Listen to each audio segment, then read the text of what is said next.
The landfill sat at the edge of Gallatin Valley, Montana, a place most people preferred to ignore. Winds swept through its scattered debris, rustling tin cans and curling torn paper like the pages of an old storybook left out in the rain. Bears sometimes came through, especially in the spring, sniffing for scraps when the snow began to recede, and their hunger outweighed their fear of human scent. Conservationists had long warned about this pattern, and a local environmental group finally installed motion sensor cameras around the area. They were meant to monitor migration behavior, maybe catch glimpses of a black bear or a deer at dusk. But no one, not even the volunteers who sorted through hours of uneventful footage, expected what they would see that March morning. The clip began at 5:42 a.m., just before sunrise. A beat-up red truck, its make unrecognizable under layers of grime, rolled slowly into the gravel turnaround, headlights dimmed. It stopped near a patch of slushy ground, right where the brush began to thicken. The passenger door opened, and for a moment there was only stillness. Then a shape, a small, thick-furred figure, was pushed out, roughly tumbling onto the wet dirt. The door slammed shut. The truck drove off without hesitation, tail lights swallowed by the dawn fog. The animal stayed down. At first, the figure was just a blur. Then it moved unsteadily, like it didn't yet trust its legs. The camera's autofocus adjusted, and there, in shaky clarity, was a grizzly bear cub barely the size of a large house cat, soaked and stunned. Its left front paw bent awkwardly as it tried to stand. But what startled everyone most wasn't the injury. It was what the cub did next. He didn't run. He didn't cry out. He turned toward the road, staring after the truck as though expecting someone to come back. And then he waited. When the video first appeared online, posted anonymously to a local nature forum, it went mostly unnoticed. Until Eleanor, 71 years old and 3 years widowed, clicked on it while drinking her morning coffee. She had once taught environmental science to 6th graders at Bozeman Elementary. These days, she fills her time with crossword puzzles and tending to a porch garden that refuses to bloom. I thought it was a dog at first, she'd later recall. But then I saw the face. That flat, rounded snout, those ears tucked back like he was ashamed to take up space. She played the clip again, then a third time. There was something too deliberate in the way the bear looked back at the road. Something heartbreakingly human in the smallness of his posture. She couldn't explain it, not even to herself, but the moment she saw him fold his injured paw under his chest and sink to the ground, she knew what she was going to do. But that comes later. The footage itself was less than a minute long, but it sparked over 800 comments within days, some outraged, others skeptical. A few suggested the cub might have fallen from the truck by accident. Others argued that no cub that young should be alone unless something was wrong. The Montana Wildlife Bureau said they were monitoring the situation but cited budget constraints and cautioned against human interference. To Eleanor, those were words made to sound like action. In one corner of the thread, someone pointed out how unusual it was for grizzly bears to be seen at the landfill in early March, especially cubs. Most grizzlies in the northern Rockies, unlike polar bears or black bears in other regions, hibernate deep into spring, emerging only when their dens are no longer snow-covered. A cub this young shouldn't have been awake, let alone wandering near human waste. It was a behavior more typical of an abandoned animal, one forced into survival before it was ready. And so questions began to emerge. Was the cub orphaned, injured, illegally bred, and dumped? The area had a troubling history with unlicensed wildlife ownership cases where exotic animals were raised for tourism or private resale. Authorities had cracked down on illegal wildlife trade in Montana years prior, but the scars of that underground network still showed up sometimes in strange places, like a landfill. The footage was picked up by a small conservation blog that specialized in stories about wild animals and their unexpected intersections with human life. They called the cub Boone after the area's historic Boone Trail near the valley's southern edge. The name stuck. But for Eleanor, it wasn't a name that caught her. It was the silence. She remembered years ago watching a student try to explain why he hadn't done his science project. He stammered, shuffled, and couldn't speak. She remembered how he finally looked at her straight on. Not in defiance, not in fear, but as if to say, "Will you believe me even if I can't explain?" That was the look she saw in Boone's face. And that's what shook her. The lesson here isn't just about the cruelty of abandonment, it's about the stories we read into silence. Sometimes we're taught to believe only what is loudest, clearest, most obvious. But nature doesn't always shout. Sometimes it waits injured in the trash pile at the edge of town. And sometimes, if we're quiet enough, we hear it calling. There's a myth that wild animals are self-sufficient by default, that if you leave them alone, they'll figure it out. But that's not always true. A grizzly cub, especially one under a year old, is still heavily dependent on its mother. Without her guidance, it's unlikely to survive more than a few weeks on its own, even in the best conditions.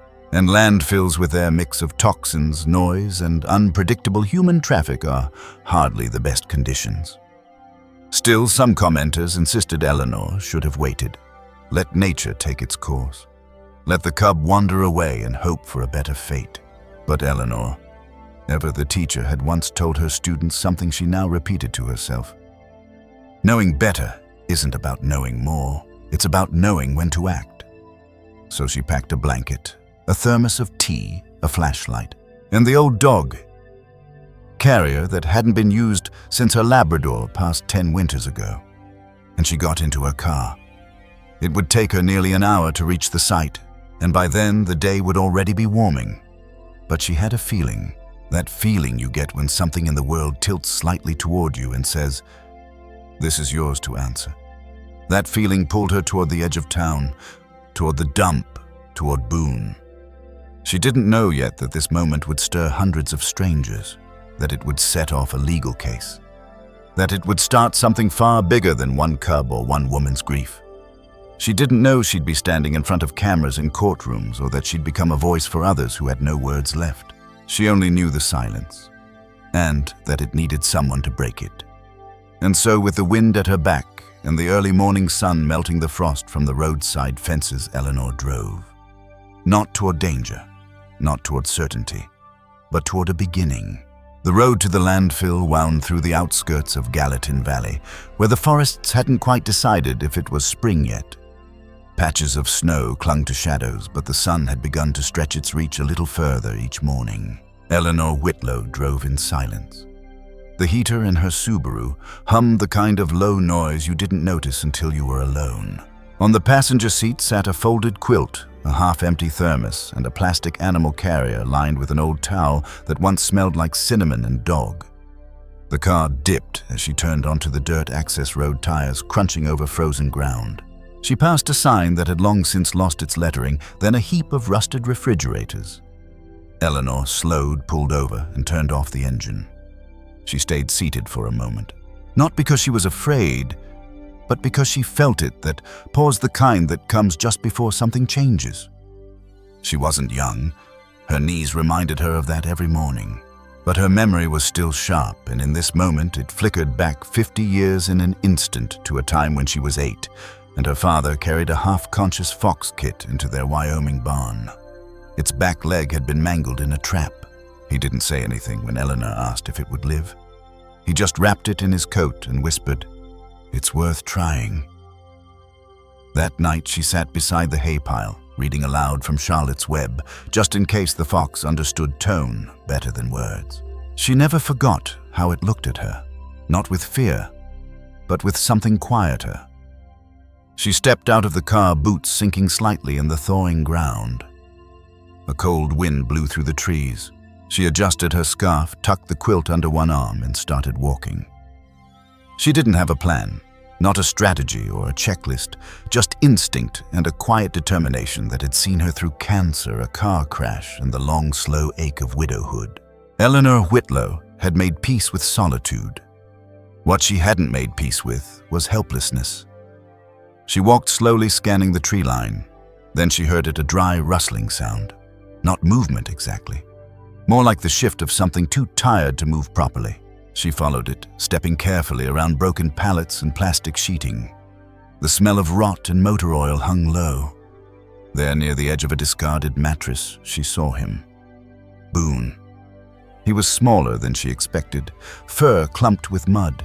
his right ear folded oddly, and that paw he held it curled against his chest, dragging it when he tried to shift. But what stopped her wasn't the injury. It was his stillness.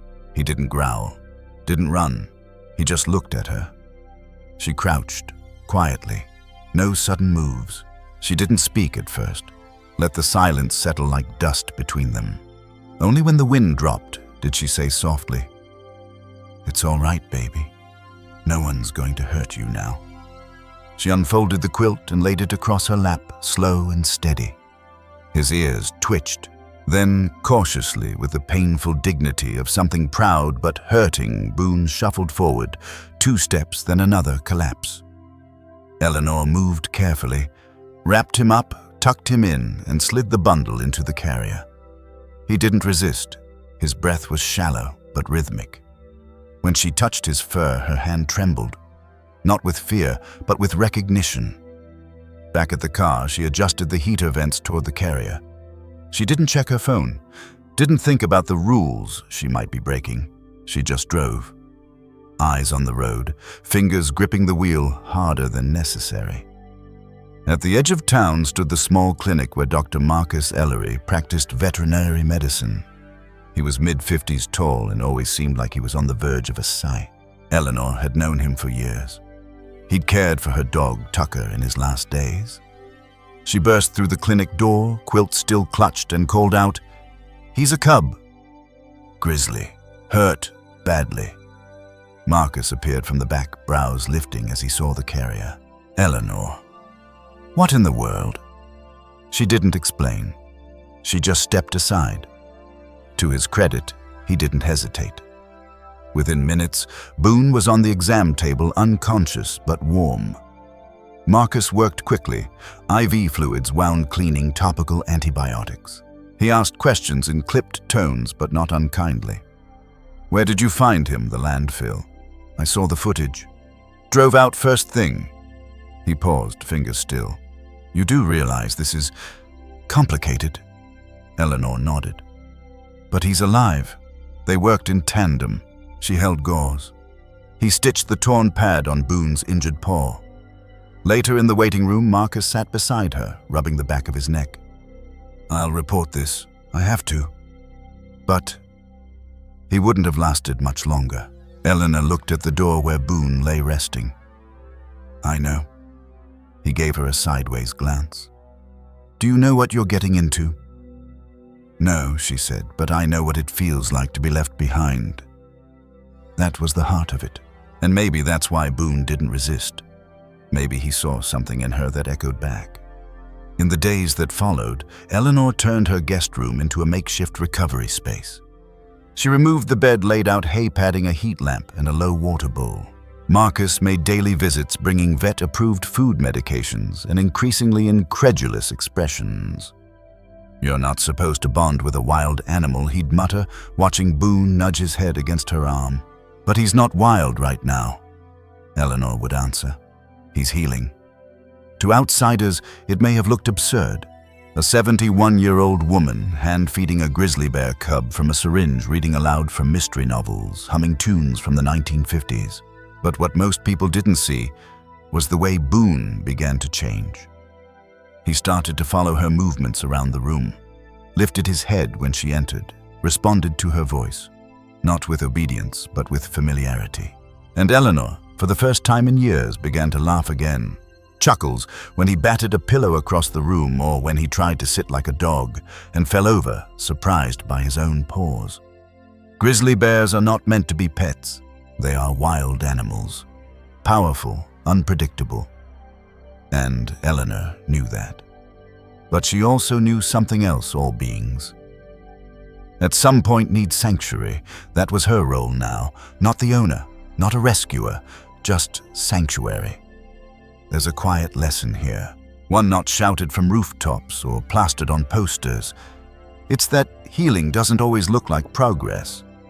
Sometimes it looks like patience. Sometimes it's sitting beside something broken and not trying to fix it, just being there. Eleanor had spent the last 3 years learning how to be alone. But Boone reminded her that solitude isn't the same as stillness, and connection doesn't require language, just presence. She wasn't trying to tame him. She was simply trying to give him the one thing she'd craved herself in those first raw months after her husband's passing, proof that someone still sees you. And Boone. He saw her. He showed it in the way he curled beside her slippers, how he blinked slowly when she whispered his name. That too was a kind of wildlife, raw, instinctive, unscripted. But as Boone began to walk with less limp and more confidence, Eleanor felt something shift. He wasn't hers. Not really. And she knew the day would come when someone official, firm, unforgiving, would show up at her door and say, "You can't keep a grizzly in your guest room." But until then, she would show him what safety felt like. Because everyone, whether human or animal, deserves at least one chapter in their life where they are not afraid. And Boone's chapter had just begun. Eleanor Whitlow never thought she'd hide anything from the state of Montana. She'd always been a woman who filed her taxes early, returned her library books on time, and waved politely at wildlife officers when they passed her fence line. But now, every time someone knocked at her door, she flinched just slightly, then reminded herself it was probably just the mail carrier or one of the neighbor kids selling cookies. Still, the weight of it pressed on her. She wasn't a lawbreaker, not by nature, but Boone was sleeping under a heat lamp in her guest room. And Boone, no matter how much he looked like a sleepy puppy when curled up, was a grizzly bear cub. An endangered species in some states, a protected animal under federal law, and an impossibility under hers. The third morning after his rescue, Dr. Marcus Ellery showed up with a clipboard and a more serious face than usual. "We need to talk," he said, stepping inside and removing his boots. Boone was resting, his breathing soft but steady. Eleanor closed the door to the recovery room and joined Marcus at the kitchen table. He poured himself a cup of tea before speaking, as though needing the ritual to soften the words. "I made some calls," he said, "just to understand what we're dealing with. There are specific rules for wildlife, especially large carnivores like grizzlies." Eleanor folded her hands but said nothing. To legally house or rehabilitate a bear in Montana, you need a Class 2 wildlife rehabilitation license. And even with that, grizzlies are typically handled by state-sanctioned sanctuaries or under federal jurisdiction. He paused. "You don't have that license?" "I have blankets," she replied, voice calm. "I know. And believe me, I understand why you did it. But legally, Boone shouldn't be here." The words landed as expected, but they didn't move her. "Shouldn't be here," she repeated quietly, "or wouldn't have survived if he wasn't." That stopped Marcus for a moment. He looked down at his cup, then back at her. "The agency protocol," he said, "is to contact Fish and Wildlife. They would likely relocate him to a state facility or possibly a zoo." Eleanor nodded slowly. "Would they have come for him that morning?" she asked. "Would they have walked through garbage and oil to find a half-dead cub before the birds did?" He didn't answer, because they both knew the answer. Sometimes law comes second to instinct, and sometimes instinct gets you in trouble. Over the next few days, Eleanor began to read. Not stories, not gardening guides, but state ordinances, federal wildlife codes, licensing requirements, conservation loopholes. She wasn't trying to become a lawyer, just trying to understand the walls she was now staring at. She learned that black bears, common throughout North America, had less red tape around them. Rehabilitation centers could apply for temporary custody more easily. But grizzly bears, due to their protected status and potential danger, fell under tighter scrutiny. Especially since Boone's exact origin couldn't be confirmed. No tracking chip, no ear tag. Just the footage, which didn't clearly show the license plate or the face of the person who left him. She also learned that grizzlies don't just belong to one state. Their protection is shared across agencies, and any act of unauthorized care could be viewed as interference. In some cases, even as a criminal offense. But what stuck with her most wasn't the legal language. It was a single phrase repeated in several places. Possession of wildlife without a permit. Boone, to the law, was a possession. To her, he was a presence. And there's a world of difference between the two. Still, Eleanor wasn't naive. She knew this wouldn't stay quiet forever. The vet visits, the meds, the local rumor mill, All it would take was one well-meaning neighbor or a misplaced phone call. So she did what she hadn't wanted to do. She called Marcus and asked for help. Not to hide Boone, but to plan for what would come next. Marcus contacted a colleague, Diane Rowley, an environmental attorney in Missoula, who occasionally assisted with wildlife disputes. Eleanor agreed to a call. Diane's voice was quick-measured and curious. "Let me get this straight," Diane said after hearing the full story. "You rescued a grizzly cub off the side of a landfill, nursed him back to life in your guest room, and haven't told a single government agency." "That's correct." There was a pause on the line, then a quiet laugh. "You know this is illegal, right?" "Yes." "Then why tell me now?"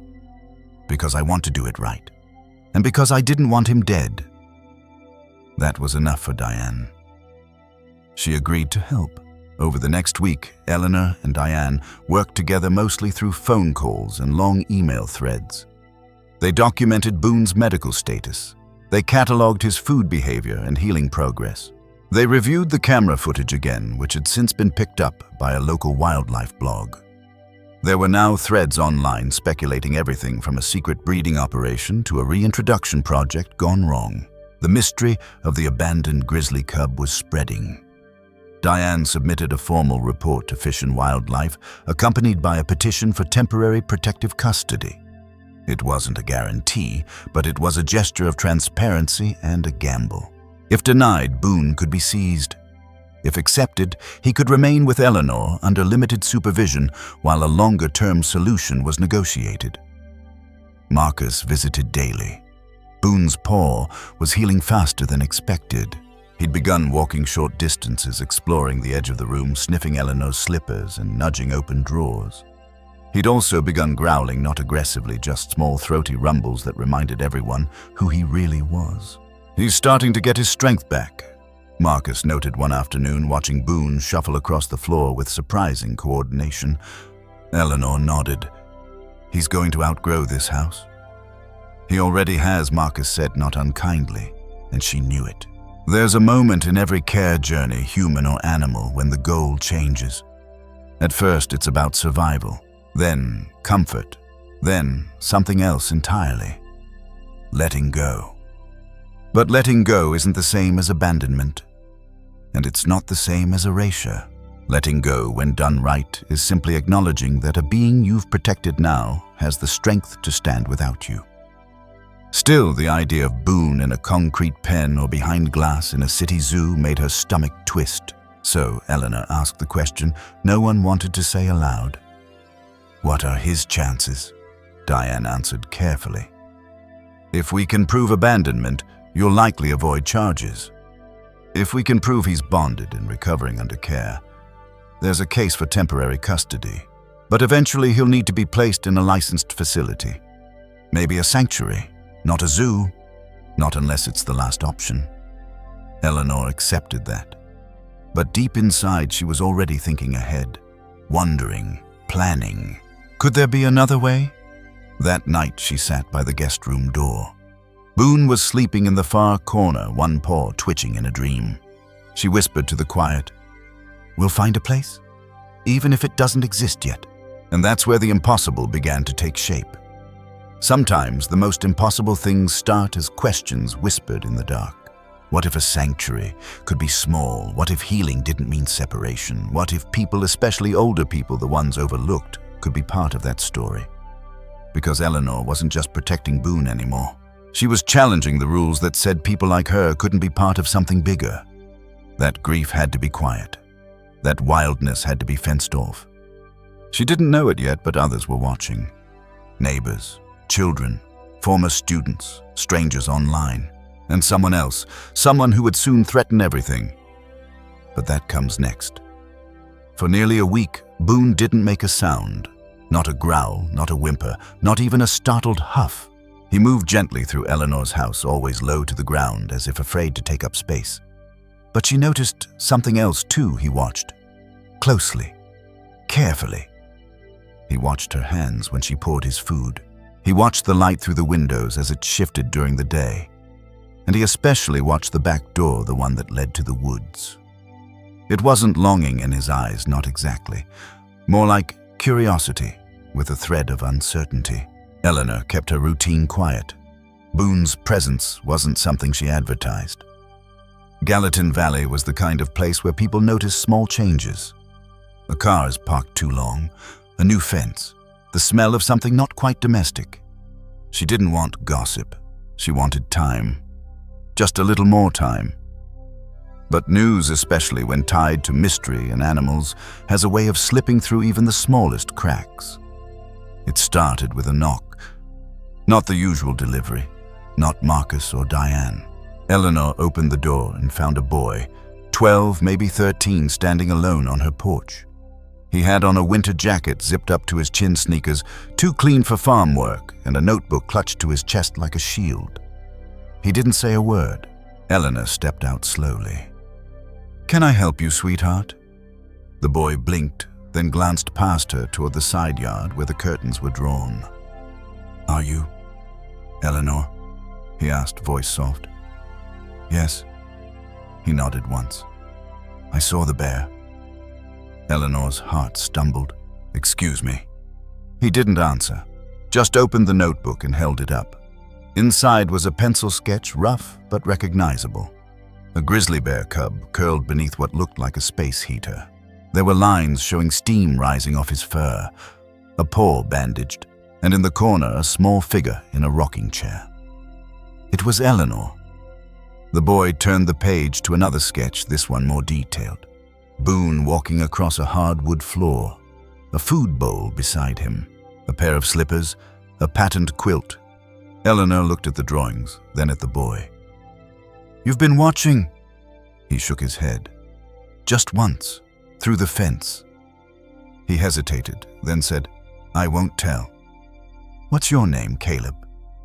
She nodded. "Would you like to come in?" He looked up at her. "Can I sit with him?" Eleanor didn't answer right away.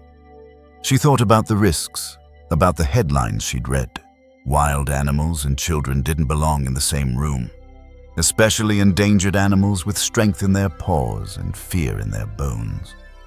But she also remembered Caleb's face when he held up that drawing, the steady way he'd watched her, as if waiting for her to say no so he could finally turn away. "Just for a little while," she said, "and only if he's calm." Boone didn't flinch when Caleb entered the room. He sniffed, lifted his head, then settled back down. Caleb sat cross-legged by the wall, silent, unmoving. Minutes passed. Then Boone rose, walked over, and lay down 2 feet away. They didn't touch. They didn't need to. From that day forward, Caleb came by every afternoon after school.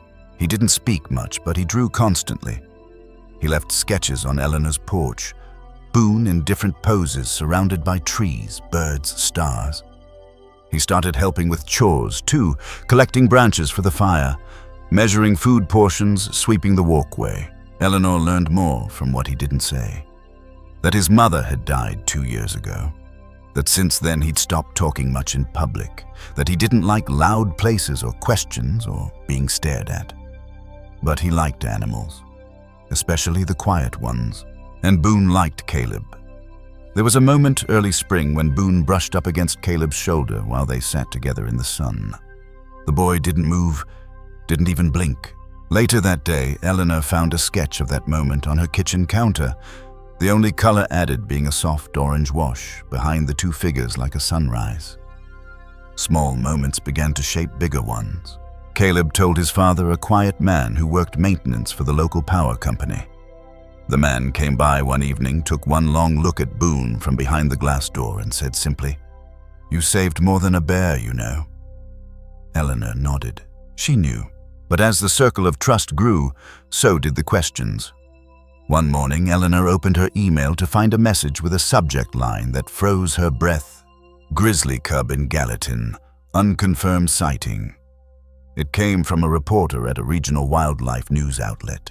The message referenced anonymous reports, speculation on social media, and a grainy image Boone barely visible through trees, his silhouette unmistakable.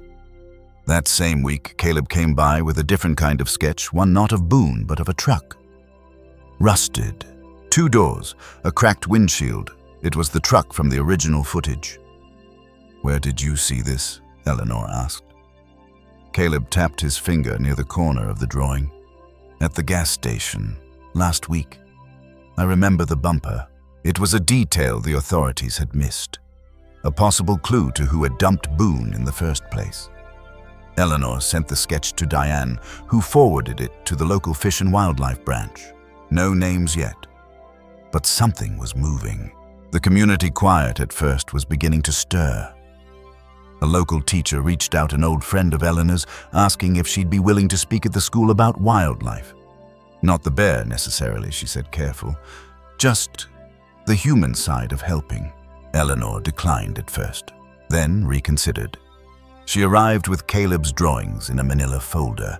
No mention of Boone directly. Just the story of an abandoned animal and how a quiet presence can be a form of rescue. She spoke of respect for wild animals, for the land, for people grieving in their own time. The students listened, so did the parents. Later that night, Eleanor found another email waiting. This one is from a woman 3 towns over. Her elderly neighbor had lost her cat months ago and hadn't spoken much since. But after seeing Boone's sketches online shared by someone from the school, she decided to visit the local shelter. That very day, she'd adopted a senior dog. "He's deaf, missing teeth, and sleeps 20 hours a day," the email read.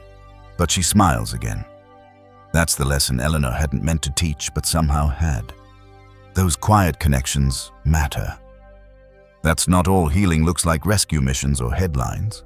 Sometimes it's a bear sleeping near a boy, a sketch left on a doorstep, a silent promise, you're not alone. But not everyone welcomed the story. Diane called the next morning. "The state's aware now," she said. "We've got 2 weeks, then a formal inspection. They'll want to see Boone, assess his condition, determine custody." Eleanor felt her chest tighten, and the outcome unclear. They could allow a temporary sanctuary, or demand relocation, or worse if someone claims prior ownership. Eleanor closed her eye. Boone stirred in the next room as if sensing the shift in tone. She had known this moment would come, but she hadn't expected it so soon, or so sharply. Still, she wasn't afraid, not really, just tired. She walked to the window, watched Caleb and Boone outside. The boy is sitting drawing, the bear nearby pawing gently at the ground. A strange friendship, yes, but a real one. One formed not through words, but through presence. What Boone had given Caleb, what Caleb had given Boone, no ruling could erase that. But the law wasn't known for tenderness. And the knock would come soon. The envelope came on a Wednesday. No fanfare, no knock at the door. Just a plain white envelope slipped between the pages of junk mail. Eleanor only noticed it because her name was printed in bold, centered text. No return address, her hands paused. She opened it at the kitchen table, Boone curled asleep by the wood stove, Caleb humming faintly from the porch as he sketched. Inside was a letter on legal stationery. Neatly typed. Detached in tone. It began. "Dear Ms. Whitlow, this firm represents Mr. Jason Colton, who has recently come forward with documented ownership of the grizzly cub currently in your care, believed to be a male, approximately 10 months old, known previously as Rusty." It went on to explain that Mr. Colton, a private breeder based in Idaho, had evidence that the cub had escaped from a transport vehicle while relocating livestock across state lines. Veterinary records and time-stamped photos were enclosed. It concluded with a demand, the immediate surrender of the animal or risk of legal action. Eleanor read the letter twice, then folded it slowly and placed it beside her tea. She didn't panic, but she felt it, the thin, invisible thread tightening in her chest. She called Diane Rowley. By the time they spoke that evening, Diane had already researched Colton's name. "He's real," she said. "Registered in Idaho. Known in underground forms for breeding exotic hybrids. Bears, wolves, big cats. None of it is strictly illegal, but not reputable. And Boone matches the age and color. The photos check out. But here's the thing. There's no police report. No record of a missing cub, no transport documents filed. He never tried to find Boone. Not until now. Eleanor listened quietly. "He's not after the bear," Diane added. "He's after the attention." The grizzly bear cub had become a quiet sensation. Boone's story, though not publicized under his name, was now circulating through rescue forums, classroom newsletters, and wildlife circles. Caleb's sketches had even been shared in a regional wildlife art contest, sparking speculation about the mystery bear from Gallatin Valley. Diane leaned in. "This isn't just about ownership, this is about optics. Colton sees Boone as valuable now because the world does." Eleanor didn't sleep much that night. Boone rested soundly beside the stove, his breathing slow and deep. Caleb's latest drawing sat on the counter, Boone in mid-stride, a backdrop of stars behind him. The boy had started to color, now soft blues, burnt oranges, a world made gentle. By morning, Eleanor had made her decision. They weren't giving him up, but they weren't hiding either. Diane filed an official response letter. She challenged Colton's claim, citing abandonment under Montana law. She demanded proof of attempts to recover the animal and highlighted Eleanor's documented care, veterinary reports, witness statements, and behavioral logs. She also noted Boone's physical condition when found malnourished, injured, without ID. That same week, Marcus provided a signed affidavit. "In my professional opinion." It read the animal exhibited signs consistent with neglect. Without Eleanor Whitlow's intervention, it's unlikely the bear would have survived. Eleanor didn't read the document. She didn't need to. She'd seen Boone lift his paw for Caleb. She'd heard his first cautious huff when a butterfly landed on his nose. That was all the evidence she needed. But Colton didn't back down. He escalated. A new letter arrived this time with threats of civil litigation, allegations of theft, interference with private property, and emotional distress. Eleanor handed it to Diane without comment. Diane called that night. "We're going to fight this," she said, "but I need to ask, are you ready for it to get public?" Eleanor paused, looked at Boone, now nearly double the size he'd been when she found him. His fur had grown in thick, his gait had stabilized. He no longer slept all day. He explored. He pawed at bird feeders. He climbed halfway up the woodpile once and got stuck. She looked at Caleb asleep in the armchair, fingers still smudged with charcoal. "Yes," she said, "we're ready." Diane smiled. "Then let's bring in the sun." The next morning, Diane reached out to the Montana Ledger, a small but respected regional paper. The pitch was simple, the story of a woman who rescued a wild animal, nursed it back to health, and now faced losing him to a man who had once discarded him like trash. The article ran under the headline, "From Abandoned to Beloved, the Bear Cub at the Center of a Legal Battle." It included Boone's early medical records, interviews with Marcus, a photo of Eleanor not posed but natural reading a book with Boone curled nearby. Caleb's name was kept private. His drawings appeared throughout the piece, softening the story's edges, reminding readers this wasn't about ownership, it was about connection. The public responded. Letters poured in. Donations, too. Messages from people across the state, across the country. One woman in Ohio wrote, "I lost my husband this year. Watching your story reminded me that love still finds us sometimes in fur and silence." A retired biology teacher in Oregon offered to help establish a non-profit. A former wildlife officer sent a message of support. "You did what we're trained to do. You saw pain. You acted." Even local politicians, usually silent on matters like this, began to ask questions. Colton's legal team, once loud, grew quieter. Still, Diane pushed for a formal hearing. A judge? A ruling? Something that would hold. And here the law turned its head. Because in Montana, abandonment matters. Property rights aren't unconditional. If you relinquish control, especially of a wild animal with special protections, you lose more than custody. You lose the claim. But more importantly, Diane framed the question differently. She didn't ask, "Who owns Boone?" She asked who stood beside him when no one else did. That distinction mattered. The judge ordered a temporary injunction. Boone would remain with Eleanor under sanctuary supervision until a final decision could be made. Colton had 30 days to provide additional evidence. If he couldn't prove due diligence attempts to find or recover the cub, the claim would be dismissed. Eleanor thanked the judge, not with words, but with steadiness. Boone, unaware of legal nuance, spent that evening chasing moths under the porch light. That night, Eleanor sat with Caleb at the table. They shared cocoa, the radio playing low in the background. Caleb looked up. "He's not going to take him, is he?" Eleanor reached for his hand.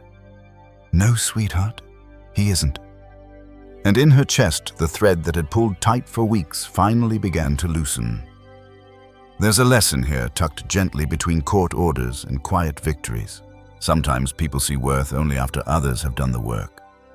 But real worth, the kind that matters, comes from care, from showing up, from staying. Boone had been thrown out of a truck like garbage, but in being found, in being seen, he became something more. Not a possession, not a product, but a promise that no being wild or human deserves to be discarded. And now, with that promise protected, Eleanor could turn to what came next. Because healing, once it starts, doesn't stop. The courthouse in Bozeman didn't look like much. Low brick walls, a metal detector at the door, and vending machines with humming soda lights.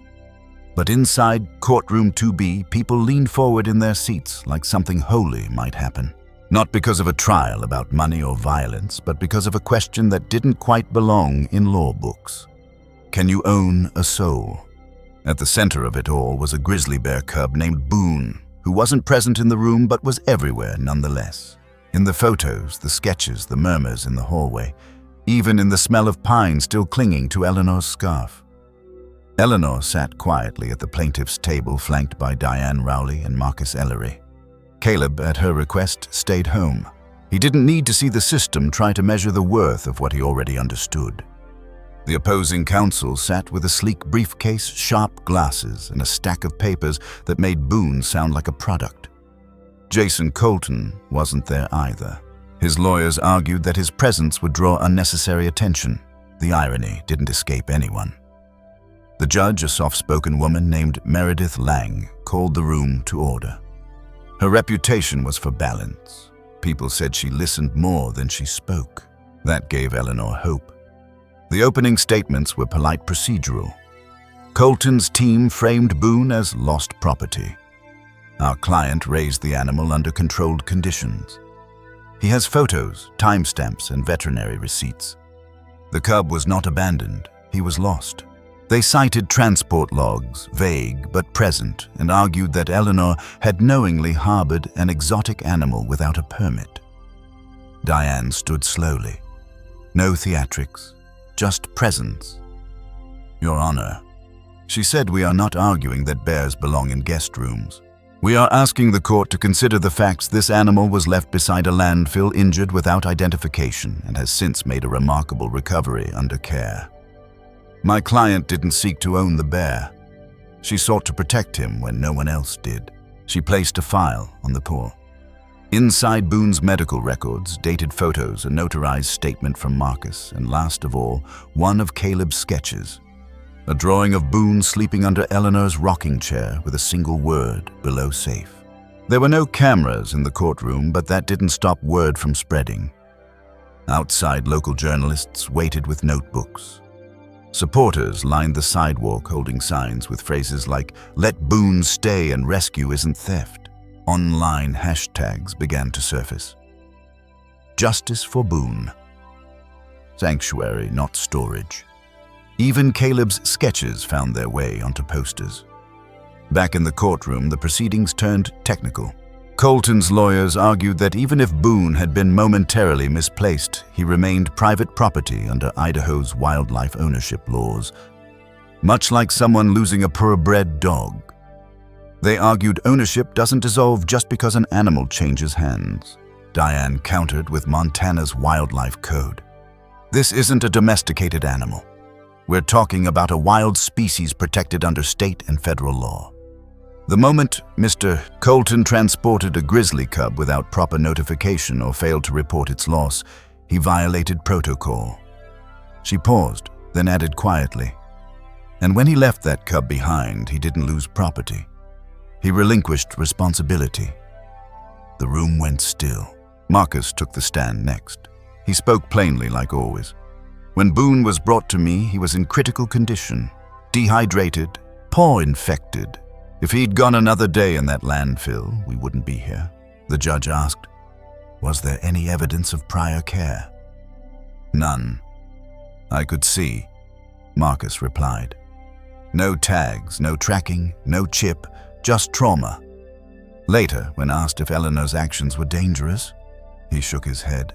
If anything, they were life-saving. She didn't just provide food, she gave him space to feel safe. The courtroom's air changed when Eleanor was called to the stand.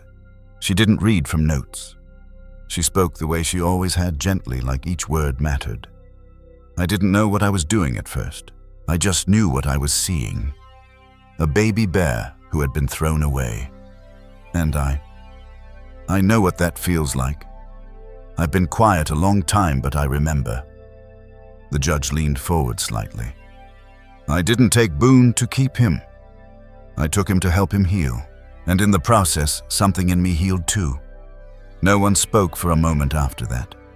Eleanor didn't cry. She didn't need to. Instead, Diane submitted a final document. A request that if the court ruled in favor of continued care, Boone would be transitioned not into state custody or a zoo, but into a newly forming local wildlife sanctuary with oversight, where he could remain under proper conditions with Eleanor assisting as a registered volunteer. The judge adjourned to review. 3 days passed. Eleanor spent those days quietly. Boone sensed the tension paced more pawed at the doors. Caleb stayed longer after school, sitting by Boone with his sketchpad open but untouched. On Friday, the court's decision arrived. Judge Lang's ruling was brief but clear. This court does not consider compassion an act of theft. Custody of the cub will not be returned to Mr. Colton. Temporary wildlife sanctuary status is granted to Ms. Whitlow's property under state supervision pending full licensure. The court recognizes the unique nature of this case and urges Montana Fish and Wildlife to support, not punish, local efforts in ethical wildlife rescue. The words washed over Eleanor like water breaking through ice. Boone would stay, not forever, but for now, long enough to grow stronger, long enough to matter. The ruling made the news, not headline-breaking, but quietly persistent, enough that sanctuary groups reached out, enough that volunteers signed up. A local scout troop offered to help build fencing. A retired architect donated plans for a proper enclosure. The support was steady, not loud, and that felt right. Eleanor declined interviews. Caleb's identity was kept private, but the story spread all the same. And it raised a question bigger than any legal statute. Can a soul be owned, not just Boone's, Eleanor's too, Caleb's? Anyone who's ever been made to feel like their pain wasn't worth paperwork. And maybe the answer is no. Maybe we don't own souls. We carry them. We protect them. We make space for them when no one else will. That's what Eleanor did, not just for a cub, but for herself. And for others who saw themselves in the shape of a creature once thrown out and now curled safely in a patch of Montana sun. The first fence post went into the ground in early May. The soil was still cold beneath the surface, but the thaw had begun, and with it came a sense of motion Eleanor hadn't felt in years. Caleb stood beside her, holding the twine line taut, while Marcus adjusted the post driver. Diane showed up with work gloves and donuts. Even a few strangers who had followed Boone's story online arrived with toolboxes, soft voices, and curious hearts. It wasn't a grand opening. It was a beginning. They named it Second Chances Wildlife Refuge. Almost by accident. The phrase had been scribbled on a note Diane left on Eleanor's fridge. "We don't need to be official yet. Just offer second chances." The name stuck. Eleanor's backyard transformed slowly, post by post, rail by rail, until the old garden became a cleared enclosure framed by evergreens. Not large by sanctuary standards, but strong. Enough space for Boone to roam, dig, and explore. Enough space to breathe.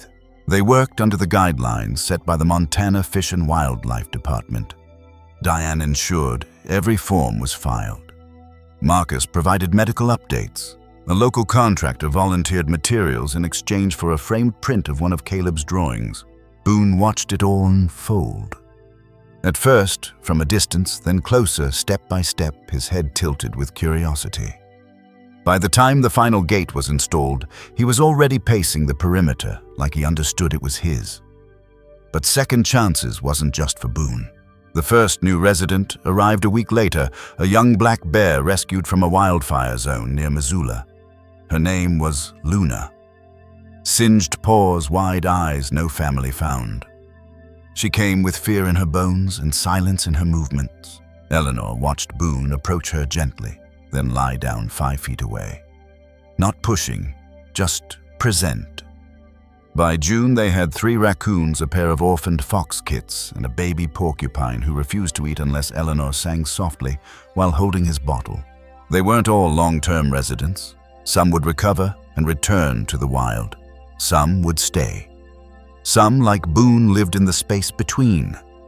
Volunteers came regularly. Retired teachers, widowed ranchers, quiet teens like Caleb who found peace in the rhythm of feeding schedules and soft fur. They weren't paid. They came because it gave them something to tend to, something that didn't demand words. Every animal had a story, a wound, a name that hinted at the moment they were found. Eleanor started keeping a notebook, each page filled with small details. Boone's was the first. It read, "Found in the landfill." Limping, looked back after the truck left. Chose to stay. That choice, she believed, had saved them both. One morning, Eleanor received a letter in the mail. Not legal, not urgent, just an envelope from a woman in Wisconsin. Inside was a photo of a senior dog curled up on a knitted blanket, gray-muzzled and blind. "I saw your story in the paper," the note read. "I hadn't opened my heart in 10 years, but then I thought of that bear cub, and I thought maybe I could be brave again." Eleanor pinned it to the bulletin board near the sanctuary gate. The board grew quickly. Photos, letters, crayon drawings from classrooms across the country. Some were simple. "I like bears." Others were harder to read. "I lost my dad last year." Boone reminds me of how I felt alone, but not angry. The sanctuary became more than a place for animals. It became a place for people who didn't know where else to go. Every Saturday, Eleanor opened the gates to visitors. Quiet hours only. No crowds, no shouting. Just soft steps on dirt paths, kids pointing at the raccoons, elders leaning on walking sticks asking about the porcupine with a name like a breakfast food. The media called again, this time with friendlier questions. Eleanor declined interviews but offered them a walkthrough. Boone stayed behind the trees watching, never far, never fearful, and slowly the questions changed. Not, "Why is there a grizzly in someone's yard?" but "How can I help?" They added educational panels designed by Caleb with Eleanor's words printed beside simple sketches. Topics included wildlife safety, rescue myths, and the realities of sanctuary care. One panel asked, "What do we owe the animals we fail to protect?" Below it, Boone's paw print pressed into wet clay and mounted in a frame. The small lesson Eleanor hoped to pass on wasn't about heroism or saving the day. It was about response, about what we do when faced with something broken. Do we turn away?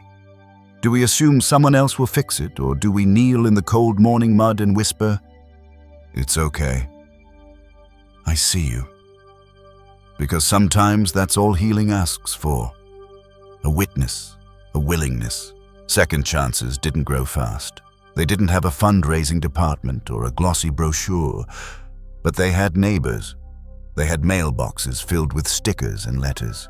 They had a boy who found his voice through pencil strokes and a woman who'd thought her days of mattering were behind her. And they had Boone. He wasn't small anymore. His coat had turned thick and golden under the summer sun. His stride was confident, his curiosity intact. But he never forgot Eleanor. He always turned his head when she approached, always blinked in that slow, thoughtful way bears sometimes do when they don't feel afraid. She knew he would never be rewilded. Not completely. He had crossed a line that nature doesn't always erase. But she didn't see him as broken.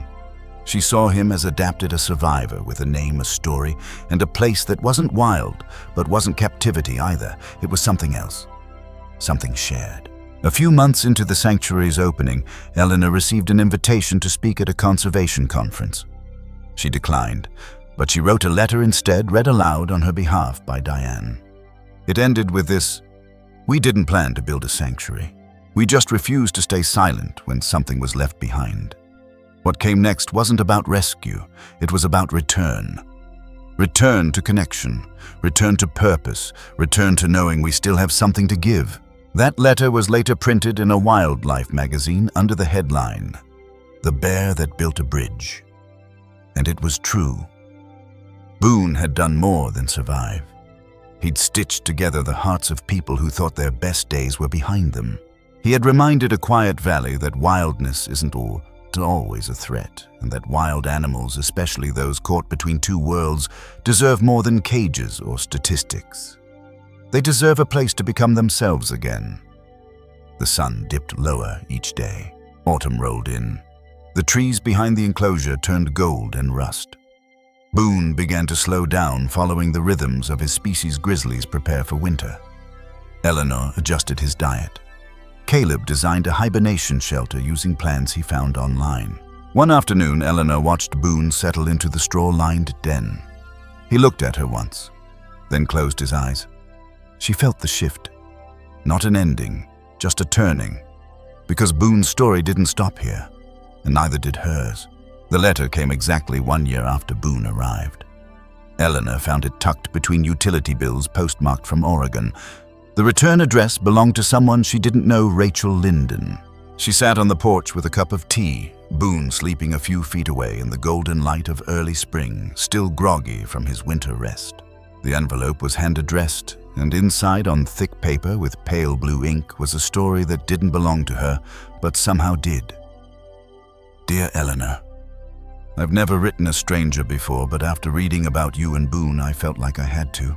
A year ago, I was in a hard place. My husband had passed, and my house was too quiet. I'd stopped doing the things I loved. Everything felt distant. Then I came across a photo in a wildlife magazine. You were sitting in a chair with a bear cub at your feet, and something about the stillness in that image made me stop. It wasn't pity or shock. It was recognition. 2 weeks later, I went to my local shelter. Not because I planned to adopt anything, just to walk through. But there he was, a 12-year-old rescue dog with cloudy eyes and a crooked gait. He didn't bark or move much, just looked at me like he was asking if I still had it in me. I did. We've had nearly a year now. His name is Walter. He sleeps most of the day, follows me from room to room, and sometimes lets out these little sighs that sound like gratitude. I don't think I saved him. I think he saved the part of me that thought I was done giving.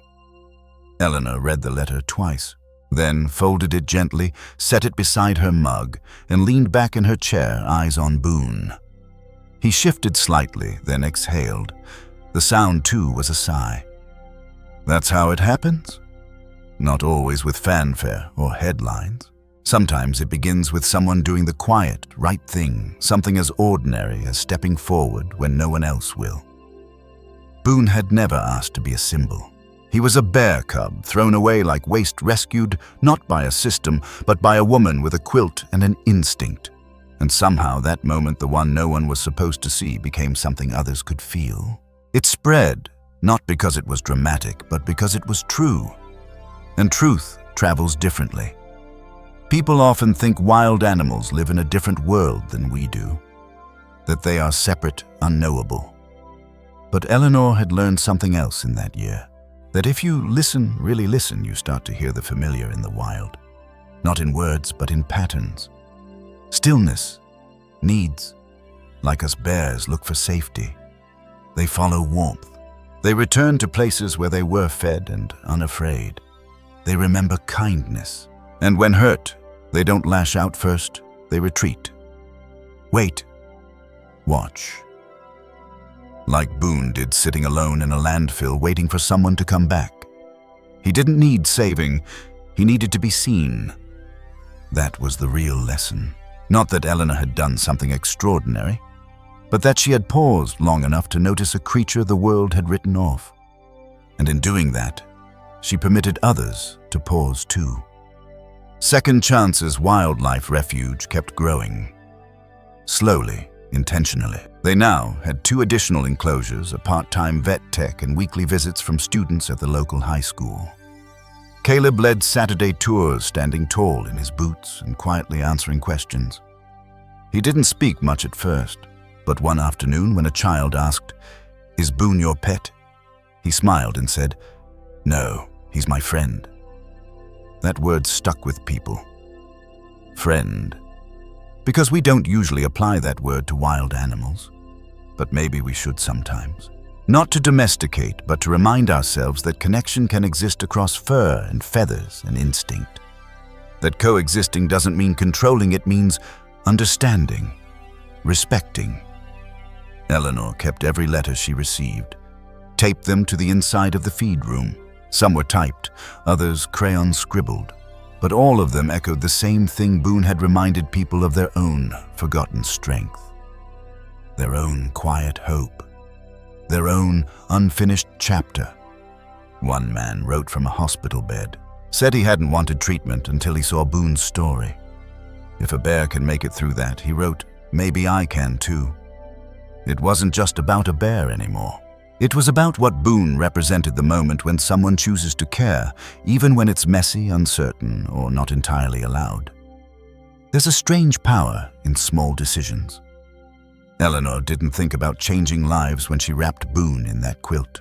She thought about warmth, pain, and how silence doesn't always mean safety. Sometimes it means no one's coming, but she came. And now, a year later, people across the country were showing up in their own ways. Adopting, donating, calling sanctuaries, starting over, believing again in things they thought were lost. That's the light Boone left behind. Not through fame or spectacle, but through presence. Every story we tell, every real one, has 3 threads. What happened, what it meant, and what we do with it. What happened? A grizzly bear cub was left behind. Eleanor found him. He healed. What it meant. Not all rescues wear badges. Some wear worn-out boots and carry chipped mugs. And what do we do with it? That part's up to you. Because Boone's story isn't just Boone's, it's ours. It's what we choose when no one's watching, what we give when there's nothing to gain, what we protect not because it's profitable, but because it's precious. So here's the question this story leaves you with. What in your world is waiting to be seen? It might not be a bear. It might be a neighbor, a broken routine, a garden untended, a part of yourself you thought was gone. Whatever it is. Whatever piece of wildness is sitting quiet and forgotten at the edge of your life, know this. You don't have to fix it all. You just have to show up. That's where change begins. If Boone's story moved you even just a little, take a moment. Think of someone who needs that second chance. It might be you. It might be someone you love. Or maybe it's the voice inside that's been quiet too long. And if you'd like to walk with us as we share more stories like Boone's stories about wild animals healing and the people who choose to care, click like, hit subscribe, and stay with us. There's more light to come, and we'd love for you to be part of it.